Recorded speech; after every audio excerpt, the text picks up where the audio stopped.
On gratitude and the invisible gifts, you long for joy, for peace, for the quiet confirmation that life holds more than repetition and survival.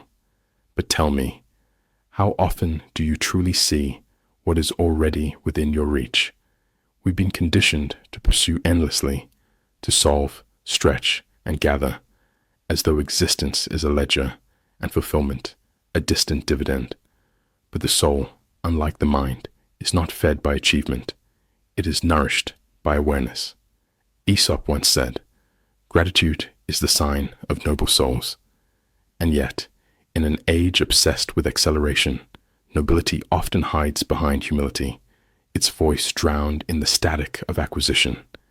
Gratitude is not sentimentality. It is a spiritual clarity, recognizing grace where others see routine.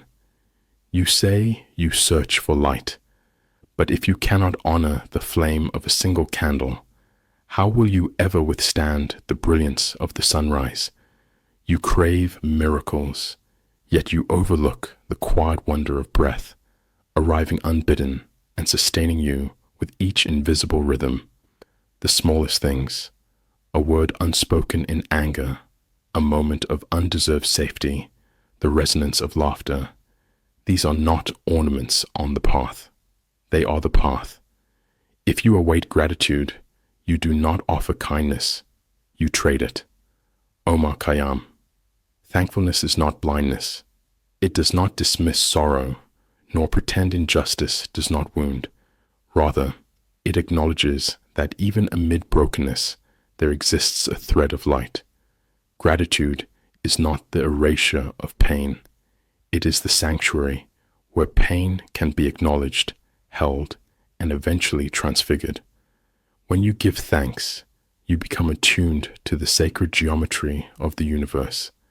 The trees express gratitude in their patient descent. The rivers offer it in their persistence. The stars do not question their brilliance. They simply shine. And you? You give thanks when you cease auditioning for your own worth and rest in the holy astonishment that you are still here. We are never so grateful as when we are thanked. Marie von Ebner-Eschenbach. I do not ask you to feign joy, but I invite you to recognize the quiet presence that arrives without spectacle and calls itself enough. Gratitude is not politeness. It is power. It transforms scarcity into abundance and the ordinary into sacred ground. You do not need to possess much to live richly, but when you are grateful, you have what matters most. You imagine happiness as a distant land, but joy is not the fruit of change. It is the byproduct of perception. You will be happy not when the world shifts, but when your eyes do. So bless the day that didn't go your way.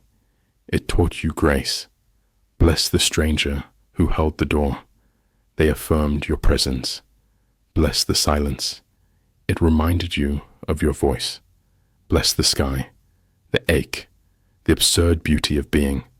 Bless the moment. Bless the now. Because in the heart that gives thanks, I'm not a theory nor an echo. I am immediate. And in that thankfulness, joy returns, not as a reward, but as remembering what was never lost.